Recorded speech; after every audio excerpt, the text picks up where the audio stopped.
Good morning. For the record, Kelly Leonard, staff to the committee. House Bill 1095 establishes a state weekly wage replacement program for certain qualified unemployed workers. By way of brief background, the unemployment insurance system administered by the Employment Security Department provides partial wage replacement for eligible unemployed workers. A claimant is eligible to receive UI benefits if the claimant worked a certain number of hours in the base year, was separated from employment through no fault of their own, and is available to work and is actively searching for work. The benefit amount is calculated using a statutory formula, taking into account earnings in the base year. Funding for the UI system and UI benefits are sourced from state and federal payroll taxes. Federal law places certain restrictions on the state UI system and enforces them through conditioning federal funding and certain tax credits on compliance with those restrictions.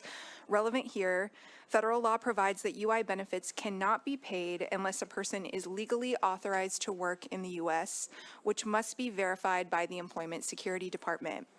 The bill before you, House Bill 1095, establishes a state-funded weekly wage replacement program similar to the UI system for workers who are not eligible for UI benefits as a result of not being authorized to work in the U.S. I'm going to highlight some key elements of the bill, including eligibility and verification of residency, benefits, and privacy and confidentiality. First, starting with eligibility. Beginning January 1, 2026, the bill provides that a claimant is eligible to receive benefits under the program if the claimant files an application for initial determination of benefits through the state UI system. Then the Employment Security Department denies the claimant's application based on the claimant not being authorized to work in the U.S. at the time the work was performed, or during the week for which the claimant is applying for UI benefits. And after a denial, the department invites the claimant to apply for benefits under the program. The claimant must then file an application, which includes providing information or documentation verifying that the claimant is a state resident, has sufficient photographic identification confirming his or her identity, and meets the same criteria as would be required for UI benefits. To be considered a state resident, the claimant must have taken actions indicating that he or she intends to live in the state on more than a temporary or transient basis. Unless there's information indicating otherwise, the department must presume that a claimant is a state resident if the claimant provides certain documentation specified in the bill, which includes, for example, submitting a copy of a utility bill showing the claimant's full name and state address, showing that the claimant is attending school in this state and paying tuition as a state resident, showing that the claimant is a custodial parent with a child attending a public school in this state, if they have a Washington state ID card or they have a current library card issued in this state.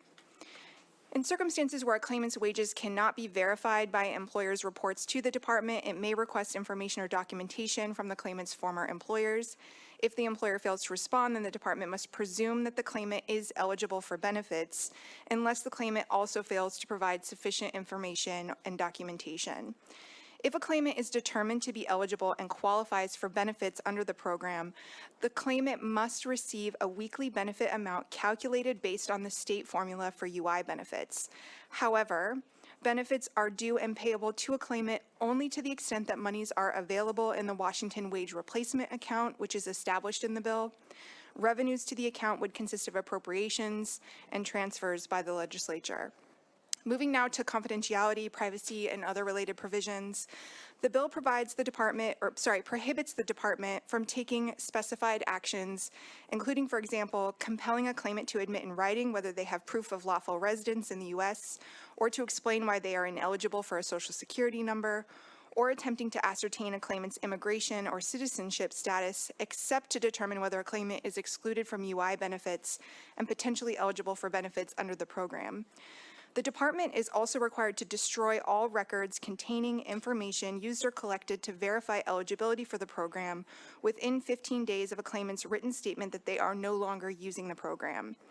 And any information or records concerning a claimant or employing unit is private, confidential, and exempt from disclosure under the Public Records Act, unless the release is to the person who is the subject of the records, necessary to comply with a court order, judicial warrant, or judicial subpoena, or disclosed in a manner that could not be used to determine the identities of the claimants or employers. The department must also adopt policies and rules for the administration of the program, including for hearings and appeals and for handling reports and instances of fraud. The department must also appoint an advisory committee composed of members specified in the bill for the purposes of reviewing issues and topics of interest related to the administration of the program. That concludes the briefing for House Bill 1095. Are there questions for staff? Seeing none, we'll proceed with testimony. Our prime sponsor is not here, but when she does show up, we will let her make her comments. So we will start with our first panel, Yahara Padilla from the Washington Immigrant Solidarity Network, Vicky Barron Zuniga from the Washington Immigrant Solidarity Network, and Luis Amato from the Washington Immigrant Solidarity Network. We are going to give 2 minutes for testimony. Our Spanish speakers will give their full presentation, and then our interpreters will follow up after they are completed with their testimony. So first we have Senora Padilla, remote.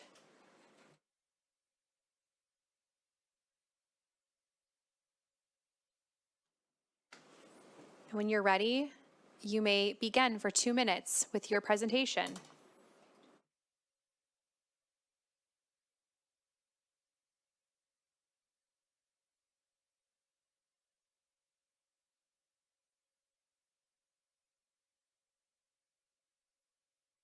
Senora Padilla, can you hear me? Yes, Please proceed with your comments. I am. My name is Yahaira Padilla. I am a dreamer here in Washington State. I have lived here in the United States for 30 years. I am currently a DACA recipient located in District 37. I am here today in favor of House Bill 1095. As some of you may know, that DACA is only a temporary relief, which grants me a work permit for 2 years at a time. As a single mother of 2 boys, I've always ensured I had an income to provide for my children. As an undocumented single mother, at the age of 20, I worked until the day before I gave birth to my firstborn. Staying home weeks or even months before giving birth was not an option for me. I had to work to be able to keep a roof over my newborn and also to provide the necessities for my child. Falling off DACA means being one paycheck behind or the Supreme Court overnight closing its doors. Today, thousands of Washingtonians, undocumented and with DACA status, have continued to contribute to our state tax system and our labor workforce. Undocumented immigrants in Washington state paid an estimated $1 billion in federal, state, and local taxes in 2018, but still continue to be excluded from the safety net programs. We were essential workers through the pandemic, and we are a key aspect of the recovery process. Having access to unemployment benefits will give us the tools as workers and as Washingtonians to continue to protect our families and our neighbors. This is why I'm here today in favor of HB 1095, so that undocumented mothers like myself can have access to unemployment benefits that will help us keep our families safe and secure. Thank you. Thank you for your testimony. Senora Barron Zuniga, please proceed with your comments. Hi, my name is Vicky Barron Zuniga. I'm a first-generation daughter to an undocumented single mother. I've lived in Benton County for 20 years of my life in Legislative District 8. Living here with me is my mother and 4 brothers. My father got deported to Mexico while we were living in California, and I actually never got to meet him or see his face in person. He lived in Tijuana at the border and always dreamed of the day he would be able to see us again, but that day never came.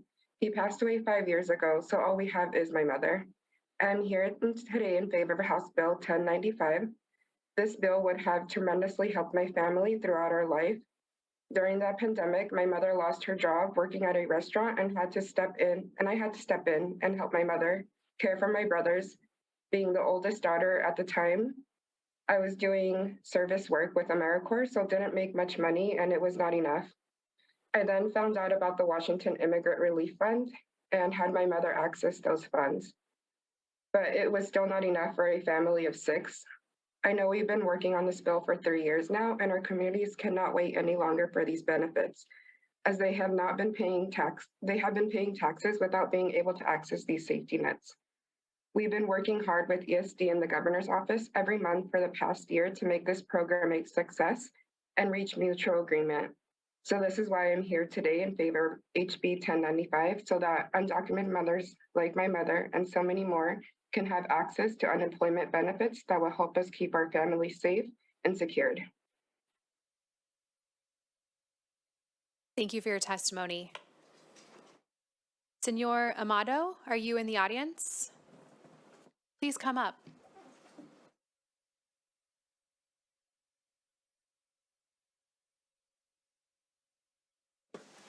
Thank you for being here. Please proceed when you're ready. Adelante cuando esté listo. Ya estoy listo. I'm ready. ¿Puedo empezar? Sí. Hola, mi nombre es Luis Amado. Soy un inmigrante guatemalteco y tengo 19 años viviendo en Seattle, Washington, en el Distrito 1. Yo estoy a favor del seguro de desempleo.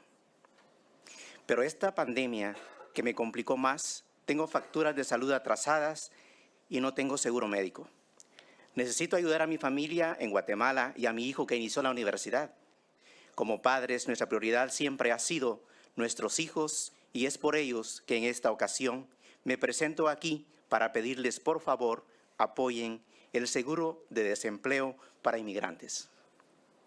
Como trabajadores, nosotros cumplimos con nuestras obligaciones trabajando y pagando nuestros impuestos como lo emana la ley de este país. Pero a pesar de esto, siempre somos excluidos de estos beneficios para nuestros estatus migratorios. En el área donde vivo, los apartamentos y las casas tienen elevados costos y es difícil pagar cuando somos indocumentados y no tenemos un trabajo. Cuando llegó la pandemia en 2020, pudimos sentir el impacto tan grande que generó mi familia y en la comunidad inmigrante en general. Con el cierre de la mayoría de restaurantes y pequeños negocios, fue difícil poder sobrevivir. Para la comunidad inmigrante, el no tener empleo significa escasez de alimentos y quedarnos sin hogar, traumas psicológicos, quizá suicidios y pagar las facturas en los hospitales debido a esta pandemia. La desigualdad en este beneficio provoca a nuestra comunidad inmigrante una profunda tristeza, así como decepción, porque nosotros somos personas trabajadoras y siempre hacemos lo posible por sobrevivir y destacar en nuestros puestos de trabajo lo mejor. Yo esta mañana vine a este recinto legislativo a pedir a ustedes que tomen en cuenta lo que los inmigrantes hacemos por la economía de nuestro estado y que apoyen para obtener el beneficio de desempleo, para que en el momento que venga otra catástrofe estemos preparados para poder sobrevivir.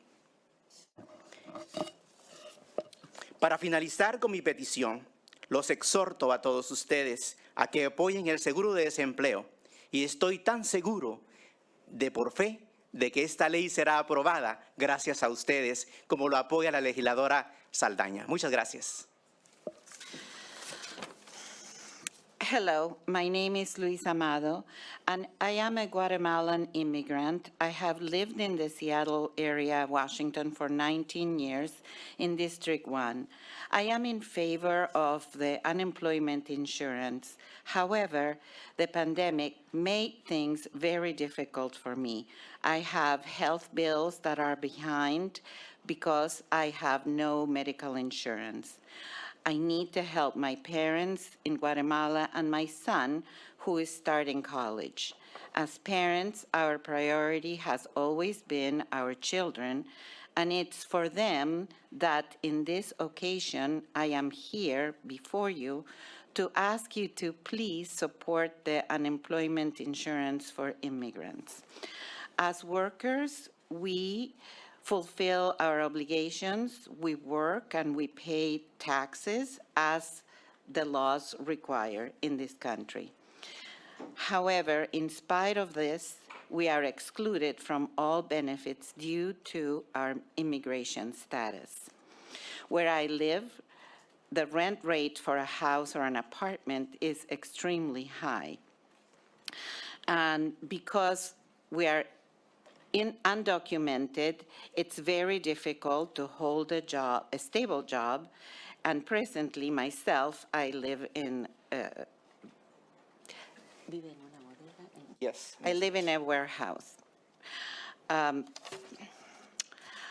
When the pandemic hit in the year 2020, we were able to feel the huge impact in my family, the immigrant community in general, due to the closing of the majority of restaurants, companies, small businesses, and because of that, many people were left unemployed.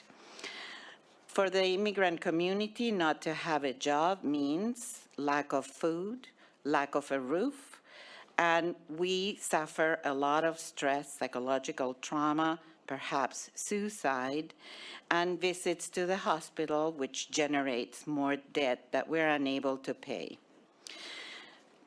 The lack of equality to have this benefit causes our immigrant community extreme sadness and disappointment because we are hardworking people.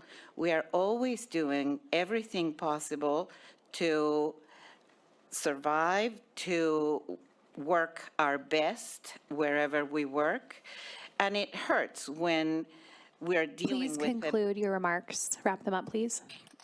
when we're dealing with a benefit that was not where there could be equality. So to conclude my petition, I urge you to support unemployment insurance as our great leader, our Senator Saldana, is doing all her efforts to make it into a reality. Thank you very much for your time. Thank you so much. A comment by Representative Ortiz-Self. Thank you, Madam Chair. Señor, quiero darte las gracias por tu testimonio. Quiero decir que es bien importante que el Estado de Washington no solamente diga que valemos a todas las gentes, pero que lo señamos por las acciones que tomamos. So, gracias por tus esfuerzos y gracias por tu testimonio. Thank you. Any questions for the panel? Seeing none, we'll move on to our next panel. Julia Gordon from the Washington Hospitality Association, Tom Kwesiak from the Building Industry Association of Washington, and Bob Battles from the Association of Washington Business. Ms. Gordon, please proceed when you're ready. Thank you, Madam Chair and members of the committee. For the record, I'm Julia Gorton here today on behalf of the Washington Hospitality Association, representing your local restaurant and lodging establishments across the state. Testifying in opposition, unfortunately, to House Bill 1095.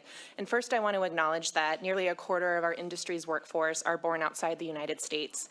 We would come to a crashing halt without the support of immigrant communities and those who work in our industry.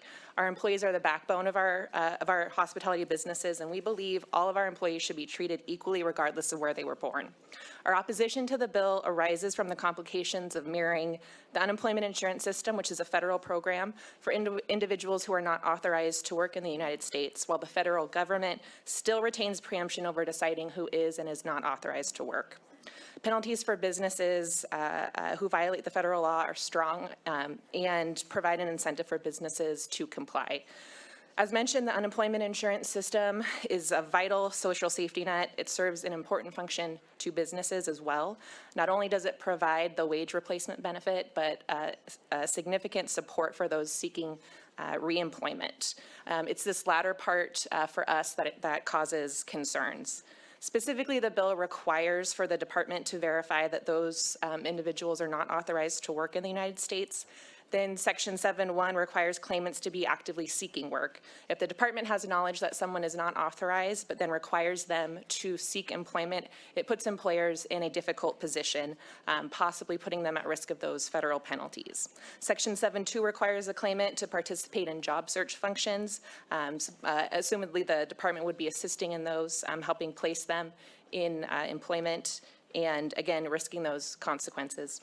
It's for those reasons we ask that you not move the bill forward. We certainly understand the challenge and would like to be part of finding a solution there, but this approach raises concerns for employers. Thank you. Thank you, Mr. Kuziak. Yep. Thank you, Madam Chair, members of the committee. Tom Kuziak here representing the Building Industry Association of Washington, here also in opposition to House Bill 1095. In construction, as I think we all know, that it's difficult to find qualified workers in the construction industry these days and has been for years. Also, layoffs in the construction industry are normal. End of a job or a project. Sometimes there are layoffs, and also, particularly in Eastern Washington, weather causes layoffs until we're able to go back to work again. House Bill 1095, I think, has unintended consequences, as Ms. Gordon pointed out, in multiple industries. In construction, again, our contractors would be, if they found out that one of their workers was denied unemployment benefits because of immigration status, they would have constructive knowledge that the person is here illegally, and then they would be unable to hire them back on one of these projects, or again, once the weather improved and they're ready to go back to work. And so I'm just concerned about the unintended consequences that this bill would result in. So thank you. Mr. Battles, please proceed. Bob Battles, Association of Washington Business. We have a state chamber, State Manufacturing Technology Association. Our employers employ over 750,000 of the state's employees. I don't want to repeat what my two colleagues said. We are in opposition of 1095. And again, it's not the underlying issue. We really do recognize the concern. But the problem we have is a few things. First of all, we think that there could end up being a federal preemption issue, which needs to be addressed. And I have talked to some of the folks working on this and seen what we can try to figure out.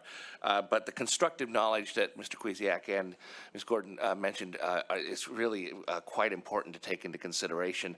When folks have to, in order to even qualify for the program under 1095, they have to apply to unemployment insurance and be denied based on their documentation and their lack of ability to work. It does then send a message, and employers would hear about that because it's not going to affect their experience rating because somebody's not taking it. It's going to do all these things that cause constructive knowledge of knowledge that they are not allowed to work, and then now they're subject to potentially the federal penalties and fines with that. We also are concerned a little bit about this bill because it does not really list anywhere what the funding source is. That's another question we need to ask, because every employer that hires any employee is paying into the systems and has already paid those. Now, I am again sympathetic that those folks that we've paid into can't get out of that system, so we need to figure out what we can do. This is a bigger problem. Unfortunately, I don't think this bill solves that problem. The last thing is just the retention of records is a little concerning, where there must, ESD is asked to then destroy records immediately upon receipt after reviewing, and that could end up running afoul with the public records request. Thank you, Mr. Battles. Question, Representative Ortiz-Self. Thank you, Madam Speaker. It was mentioned that especially the construction and the hospitality industry rely heavily on our immigrant populations.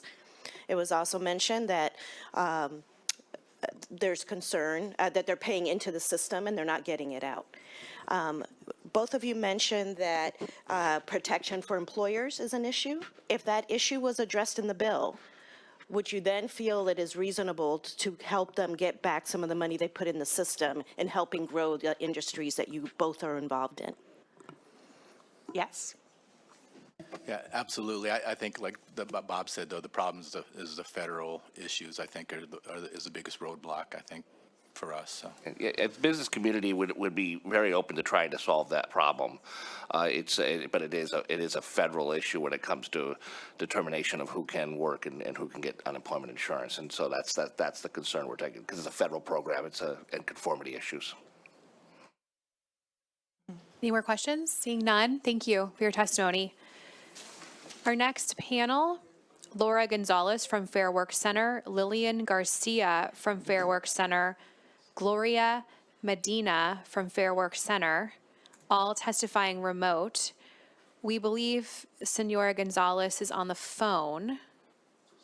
So if you can hear us, Senora, please proceed with your testimony.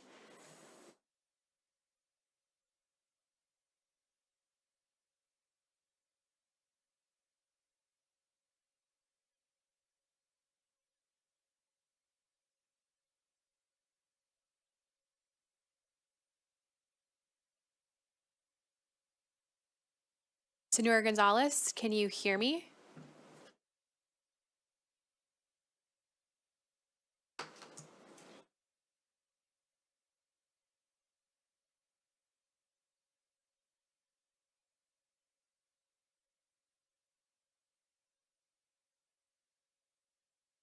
Okay, let's move on to Lillian Garcia. Senora Garcia, can you hear me? Sí, puedo escucharla. Please proceed. Gracias. Ya. Buenos días. Mi nombre es Lilian García. He trabajado en Washington como mesera durante los últimos 15 años. Trabajé en el área de Tacuila, pero perdí mi trabajo en el 2021. Estoy aquí para apoyar el fondo HB 1095 para inmigrantes que puedan ayudarnos económicamente para recuperar nuestras vidas, ya que somos personas trabajadoras y con ganas de salir adelante. Cuando comenzó la pandemia se cerraron los negocios y personas inmigrantes como yo no tuvimos la oportunidad de traer dinero a nuestras casas. No pudimos pagar rentas o cumplir con pagos de facturas. Personalmente, cuando perdí mi trabajo, me atrasé con los pagos de mi renta. Mi hija, hijo y yo tuvimos que suspender la escuela por falta de pago. Además, la calidad de alimentación en nuestras casas disminuyó. Lamentablemente, muchos perdimos nuestros trabajos después de reabrir los negocios. Como inmigrantes no tuvimos la oportunidad de recibir ayuda. Hubo un fondo de ayuda económica llamado Washington Immigrant Relief Fund. La ayuda era de $1,000 en solo un pago. Desafortunadamente no todos fuimos aprobados. Yo recibí este fondo por una vez, pero no fue suficiente para los 2 años durante mi desempleo. Durante la pandemia hasta el día de hoy, inmigrantes como yo, no hemos podido recuperar nuestras vidas ni física ni psicológicamente. La pérdida de trabajo, de familiares y sin ayuda económica han sido una gran barrera para salir adelante.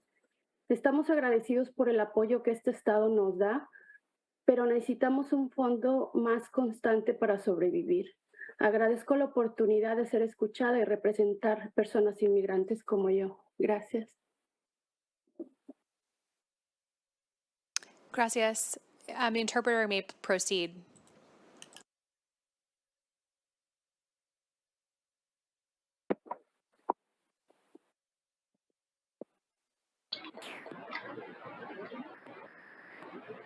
Senor Ruiz Garcia, please proceed with the interpretation.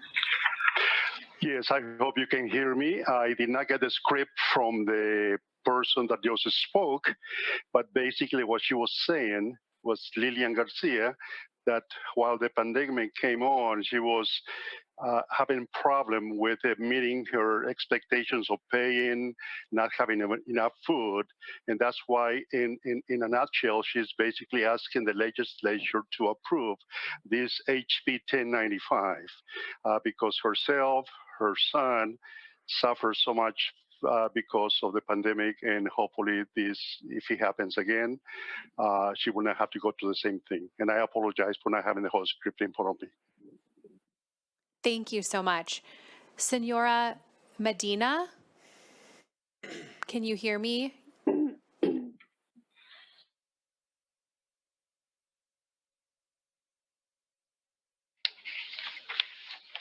I don't think she's here. I don't see her in Zoom. Staff, let me know if I'm missing that. Hello, my name is Laura Gonzalez. I couldn't unmute before. I don't know if I can give my testimony. Oh, yes. Ms. Gonzalez? Is this Senora Gonzalez? Yes. Oh, please proceed. My name is Laura, and I am a member of the Fairwork Center. I am a single mother living and managing in Seattle for 18 years. I was unable to work for 5 months due to the nature of my job during the pandemic. My son and I survived with my savings, with the money found that the city of Seattle gave us, and bonuses that Alliance gave to me. Because I could not access unemployment like other workers, stress is quite like everything when the pandemic began. The governor said to stay at home and stop working. At that moment, I was going to receive the money that I worked for with Westview. Then I started using my savings. My savings were very limited. I was lucky to have this emergency fund. But when time began to pass and no one knew how long this was going to last, the stress was increasing. Can you say a little more? When Hal arrived from the city, it was a relief because I was really worried. The families I work with fired me for some reason to stay at home. The family is waiting 5 months to reintegrate me and feel safe. The city fund was very grateful for all the expenses of my son and I. It was not enough. Nor did I know how long the money was going to come to me, and it stopped coming. He did not know how many weeks he had with the fund plan and organize himself better. For this reason, I ask you to pass this law to ensure an employment system for workers like me. Thank you. Thank you for your testimony. Gloria Medina, can you hear me? Buenos días a todos. Please proceed. Soy Gloria. ¿Ya? Go Soy ahead. Gloria Medina, vivo en Yakima. Soy inmigrante y inmigré en Yakima, Washington, hace 30 años. Tengo 29 años trabajando y pagando taxes. Hace 2 meses que perdí el trabajo. Tengo 15 años trabajando de limpieza para una universidad. Soy la que mantenía mi hogar, los renta, los biles y los biles del doctor. En este momento estoy teniendo dificultades con cubrir mis gastos en buscando empleo, pero en la mayoría de trabajos me han discriminado por mi edad. Tener el beneficio de aplicar para desempleo en este momento sería una gran ayuda para mí y mi familia. Por favor, apoyen este bill de proveer beneficios de desempleo a los trabajadores como yo. Gracias. Muchas gracias. Hello, my name is Gloria Medina. I live in Yakima. I immigrated to Yakima, Washington 30 years ago and have worked and have been paying taxes for 29 years. I recently lost my job of 15 years as a maintenance worker at a school. I am a head of household, so this means I am responsible for my family, and I have not been able to provide because of that problem we have with the pandemic. I also have looked for work, but I have experienced age discrimination when applying for a new job. Being able to apply for unemployment and benefits at this time of need will be a great relief for me and my family. Please support this bill to provide an unemployment system for workers like myself. Thank you. Are there any questions for the panel? Seeing none, before we proceed with our next panel, our prime sponsor, Representative Walen, is here. Representative Walen, welcome. Thank you very much, and thank you for your patience with me. Good morning, members of the committee, Madam Chair. Thank you so much for hearing this bill. I feel a little bit emotional already hearing this testimony. So please excuse me. My name's Amy Walen. I'm the state representative from the 48th Legislative District. We think that over 270,000, okay. We think that over 270,000 of the 1.1 million immigrants in our state are undocumented. The labor of undocumented workers is integrated into everything that we do and helps to build all sectors of the state economy. But those workers are denied unemployment coverage when it's most needed, which is fundamentally unfair. The employers who have paid into the system on behalf of these employees are deprived of a safety net for their team members and their families.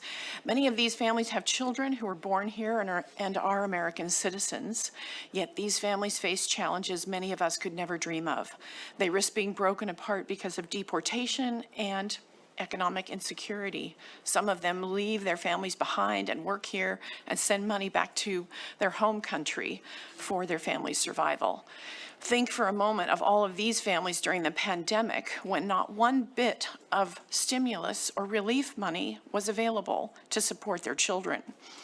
Losing a job for all of us means no income and a nearly impossible road ahead for these particular workers. Guaranteeing some sort of unemployment insurance for undocumented people is the right thing to do because it recognizes the dignity of the work itself, and our commitment to protect Washington families. A permanent unemployment insurance program for all workers so sorry. Regardless of their immigration status, will correct an ongoing injustice that should be unacceptable to all of us. And I'm happy to take any questions. Thank you, I'm Representative happy to take Walen. any questions. I'm Your sorry, passion I was is really spilling raised by over. undocumented people, and they're very important to me. Thank you for your testimony. We feel it up here. Any questions, Representative Walen? Thank you for being here. Thank you for bringing this bill forward. Next, I would like to call up Albert Zapita from the Kyle Matheson Orchards Washington Farm Bureau. And I'm aware he might not be here. Mr. Zapita, can you hear me?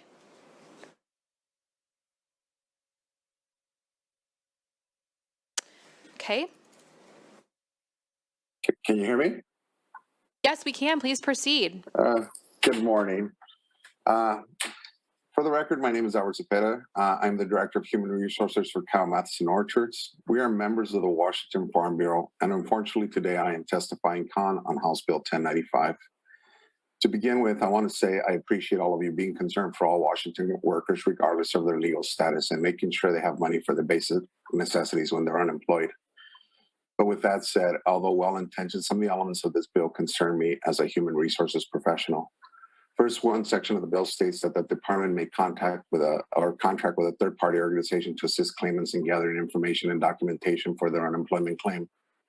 It's not common practice in HR for an employer to share sensitive employment documents with third parties outside of a subpoena. First, it's a privacy issue for the employee. Second, some of the information in those documents is company proprietary. Third, we don't share employee documents because as an employer, we can be held liable by the employee if sharing that information injures the employee in any way. And frankly, it's a scary thought that a data breach or the actions of a third party could cause an employer to face legal consequences if these documents were to be mishandled. I would like to suggest that if this bill moves forward, legislative liability protections be included for HR professionals and employers. Because as it's currently written, this bill would threaten the careers of the HR professional that is tasked with complying with this bill. As well, I would suggest that any third-party employee handling these documents have HR training to help ensure the security of these documents. My final concern is that although this bill supposes to help those when work is scarce, it would actually hurt the most when work is abundant. I say this because a couple times a year, I receive a notification from the Social Security Administration informing us that we have workers who have Social Security numbers that do not match the names on file. When this happens, I ask the employees to verify their Social Security number. And when the employee fails to verify it, I am forced by U.S. immigration law to immediately discontinue their employment to keep in compliance and to avoid personal criminal prosecution. I'm concerned. Please conclude your testimony. Okay. Well, my concern is that this bill will force HR professionals to do the same and not rehire an employee, because the moment that a third party asks us for documents, we now have construction knowledge. So before moving with this bill, I asked the committee Please conclude. Okay. I asked the committee to please consider the impact on this vulnerable group of workers and their livelihood. Thank you. Thank you very much for your testimony. Any questions? Seeing none. Our next panel, we have Heather Villanueva from Hand in Hand Employer, Nelly Prieto from SEIU 775, and Giovanni Severino from Progreso Latino Progress. Heather, can you hear me? Yes. Please How's my proceed. audio? You have 2 minutes. Great. Please proceed. Thank you, Chair Barry and members of the committee. My name is Heather Villanueva. I live in Seattle and I have 2 little ones under 3 years old. I am a household employer. A friend and I have a nanny share that we started in 2020. We needed individualized care for my baby because she was 12 weeks early, so we were very worried about her health. We are dedicated to being good employers. We pay $34 an hour, offer PTO, sick time, guarantees hours, and we pay on the books so that our nanny can receive benefits for paid family leave, workers' comp, and hopefully someday Social Security. She's amazing. She teaches our kids how to share, take turns, encourages their creativity, and helps them be bilingual. She takes them out on almost daily adventures to parks and museums to get their wiggles out. This care enables us to keep working, but our household budget is stretched to its limits. There are times when we temporarily would like to reduce her hours, like in the summer, to make it more affordable. But even though we pay for unemployment insurance, she doesn't get to get those benefits. And there's no good way for us to keep her salary stable if we have to reduce her hours for some reason other than eat the cost ourselves. And God forbid something happens to us where all of a sudden we can't afford payroll at all. We're not filthy rich. If that happens, we don't want to have to leave our nanny out to dry after all she's done to keep our livelihoods and after all her dedication and hard work. Unemployment benefits should be for all workers, citizens and non-citizens alike, no exceptions. A stable workforce makes things better for all of us, including families like mine. Workers like our nanny are paying taxes that fund the social safety net, but they're excluded from basic protections that every worker deserves. It's not fair that she does not receive the same support other workers do, but we can do something about that with this bill. So please pass this bill swiftly because employers and workers alike needed this like yesterday. Thank you. Ms. Prieto, are you here in person? Yes. Great, please come up to the dais and you may proceed with your testimony of 2 minutes. Thank you.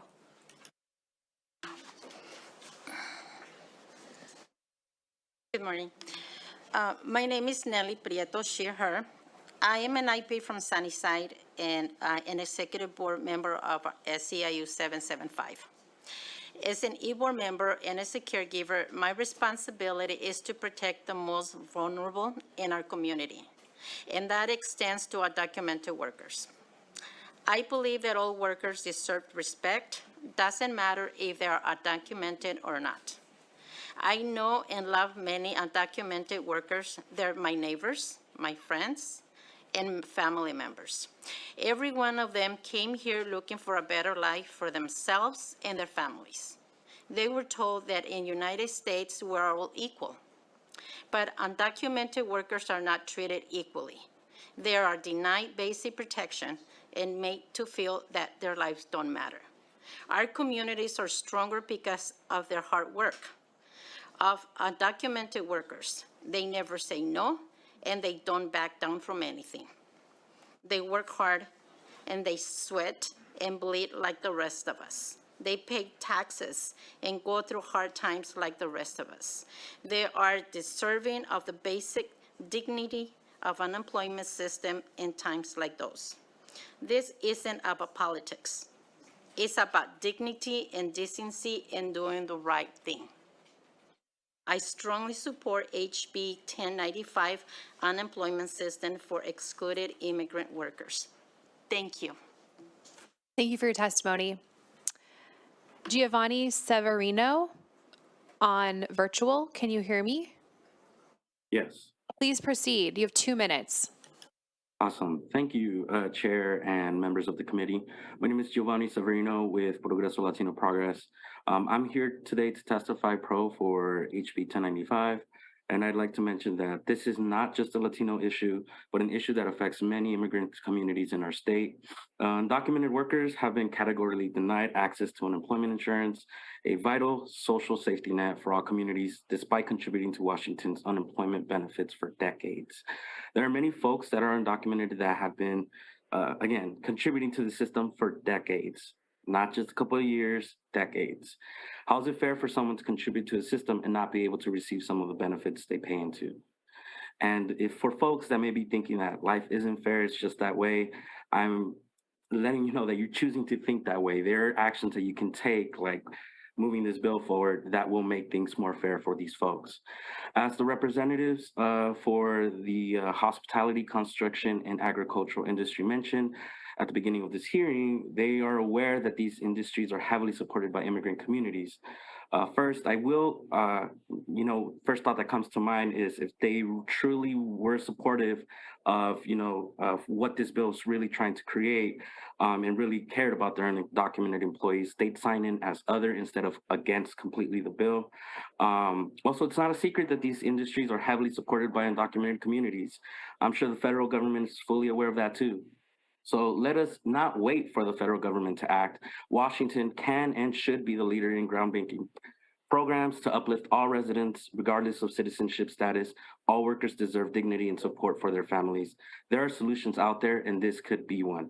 I urge the committee to move this bill forward and really think about those families and those folks that work every day and know that they're contributing to something that unfortunately they can't receive the benefits to. Thank you. Thank you for your testimony. Are there any questions? Seeing none, we'll move to our next panel. Thank you, everyone, for testifying. Our next panel is John Devaney from the Washington State Tree Fruit Association, Ramon Santillan Perez, and Sasan Mohammed. Mr. Devaney, please proceed with your testimony of 2 minutes. Good morning. Thank you, Madam Chair and members of the committee. For the record, my name is John Devaney. I'm the president of the Washington State Tree Fruit Association based in Yakima. Every one of our employees has had to show documents demonstrating that they're work eligible, and agricultural employers pay all the applicable payroll taxes on the assumption that those benefits will be there for them if needed. We fully support all employees receiving the benefits they've worked for. We do know that there's a variety of employees whose documentation, if triggered a more extensive review, would not survive that review. But whatever their legal status, these are valued employees performing critical jobs in our food system that are difficult to fill. That's why my members have strongly supported federal action on immigration reform that would provide a pathway to legalized status for these critical employees. We appreciate the sponsors' attempt to address this UI issue while we continue to push for congressional action on immigration reform. However, we're concerned that the bill may cause some unintended consequences. First and foremost, we would not want to do anything that would create a paper trail establishing that current or former employees lack valid documentation. Where such constructive knowledge exists, the employer is required to fire and not rehire such employees or face federal penalties. The bill does articulate a series of important protections for the handling of employees' information. However, it's unclear if the employer would ever be made aware that the worker did not qualify for unemployment insurance based on the documents that were provided. This risk of inadvertent disclosure of these claimants' immigration status is compounded in Section 6 of the bill, which allows for community organizations to contract with the department for the collection of information. It doesn't say how the bill and the department will ensure that the level of training for these contractors and their handling of sensitive information will be ensured. Again, if the employer is in any way knowledgeable about the fact that an former employee's paperwork was not sufficient to qualify for unemployment insurance benefits, the employer would not be able under federal law to rehire that employee. Many seasonal employees in agriculture return year after year, and this scenario would be crippling both for agricultural workers and their employers. Again, I want to thank the sponsor and the committee for exploring local solutions to a problem that should be solved at the federal level. But as you do so, I encourage you to exercise caution so as not to cause unintended harm both to these workers, the farms that employ them, and our state's food system. Thank you for the time. Thank you for your testimony. I'm aware the other two panelists are not here. Is that still true, staff? Okay. Are there any questions for Mr. Devaney? Seeing none, we'll move on to our next panel. Inez Vargas from One America, Cato Gobe, and Omar Rodriguez, who are all remote. My understanding is that Inez is an interpreter and she's not going to be testifying Great, today. thank you. Cato Gobe, Omar Rodriguez, Monica Reichert. Omar, are you here? Senor Rodriguez, in person? Okay. Are the other folks here, online?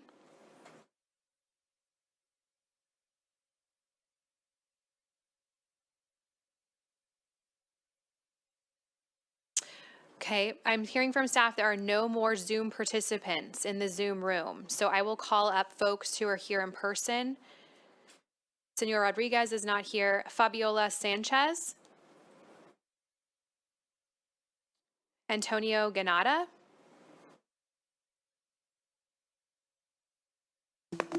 Hello.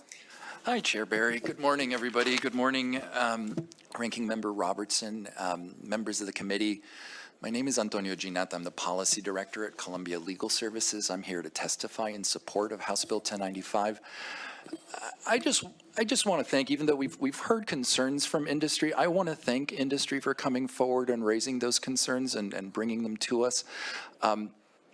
Employers are a key voice in this conversation, and we need to work together to figure out a way to move forward. This is, as Employment Security Department has identified, 161,000 potential workers, estimated workers who are undocumented working in Washington. Boy, where would these industries be without those 161,000 people? We all just have, I hate this, we have a common enemy here. We have a broken federal system. We have a federal government that fails to recognize that we have incredible shortages in farm labor, that we have people, over 3 million people who have lived in the United States for over 15 years without any real path to regularization.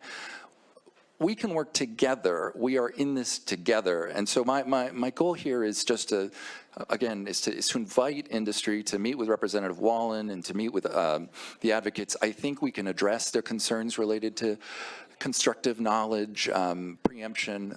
I think we're there. So let's bring folks together, keep moving this forward, and come up with a solution. I will say there is a path forward. That path forward is Colorado. Colorado passed this bill with significant bipartisan support last year and strong support from both labor and business. We can follow that path as well. So thank you all, and I'm available for questions. Thank you for your testimony. Are there any questions? Thank you. Fabiolo Sanchez is the last in person, and then everyone else, we have Kevin Nahia from Noble Caregivers. Are you here in the audience? Okay, it looks like that's the end of our testimony. Is there anyone here who is signed in who I did not call up in person? Okay, looks like we got everybody and there's no one else left online on Zoom. Great. Any more questions does anyone have for any panelists before we close the hearing? Seeing none, we'll close the hearing on HB 1095. Thank you.